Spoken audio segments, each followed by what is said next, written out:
বন্ধুরা চলে এলাম আরও একটা নতুন ভিডিও নিয়ে নেহা কৃষ্ণ আপনাদের সবাইকে স্বাগত জানিয়ে আজকে ভিডিওটা স্টার্ট করছি। বন্ধুরা আজকের রেসিপিটা পুরো অন্যরকম হচ্ছে। এটা হচ্ছে গঙ্গার মৌরুলা। আজকে এই গঙ্গার মৌরুলার ঝাল হবে। চলুন আমরা এই সব মাছগুলো কেটে নিই।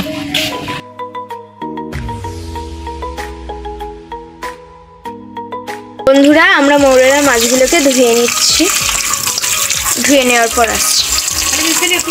বন্ধুরা মৌরলা মাছগুলো কিন্তু ধোয়া হয়ে গেছে। এবার এতে লবণ আর হলুদ মাখিয়ে নেব।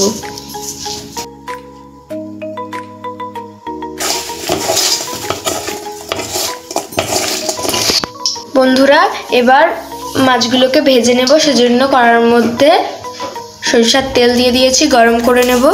বন্ধুরা তেল গরম হয়ে গেছে, এবার মাছগুলো ভেজে নেব একটা একটা করে।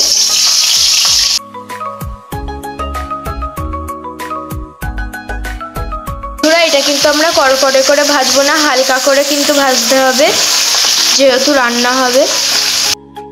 মাছগুলো কিন্তু ভাজা হয়ে গেছে, এবার তুলে নেব। আমরা কিন্তু হালকা করে ভেজেছি।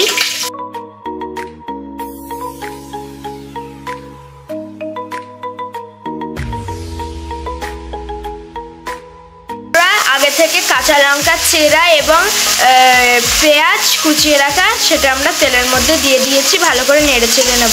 আমাদের কিন্তু সব মাছ এরই মধ্যে ভাজা হয়ে গেছে। বন্ধুরা আমরা কিন্তু পেঁয়াজটা একটু ভাজা ভাজা করে নিয়েছি। তার উপর দিয়ে এবার দিয়ে দেবো আদা রসুনের পেস্ট। এবার আমরা দিয়ে দেবো স্বাদ পরিমাণের লবণ। তারপরে দিয়ে দেবো পরিমাণ মতো হলুদ গুঁড়ো। ভালো করে নেড়ে চেড়ে নেব।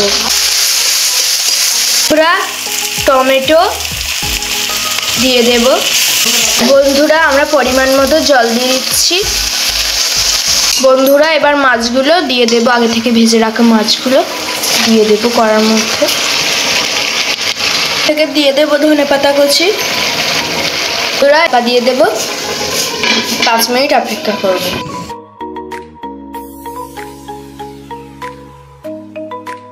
বন্ধুরা আমাদের কিন্তু এরই মধ্যে গঙ্গার মৌরলা মাছ রান্না করা হয়ে গেছে। এবার একটা পাত্রে সার্ভ করে নেব। আমাদের কিন্তু এরই মধ্যে রান্না করা হয়ে গেছে। দেখতেই পাচ্ছেন কত সুন্দর দেখতে হয়েছে। আবার চলে আসবো অন্য কোনো ভিডিওতে। ততক্ষণ আমাদের সাথেই থাকুন। বাই।